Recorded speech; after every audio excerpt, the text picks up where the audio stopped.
Hey there, everyday cuties. I'm Taylor from We Craft Social. So you want to tell somebody how you feel about them this Valentine's Day. Well, don't get them a generic card, make it yourself. I'm going to show you how to make a matching card and gift bag set this Valentine's Day in 2 different ways.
Now we're not trying to make it look like we bought these from the store. If you can customize it, even better, because handmade gifts from the heart are the best. Be sure to check out our other video where we do another DIY card and gift bag set.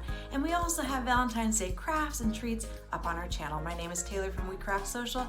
Thanks for stopping by and happy Valentine's Day.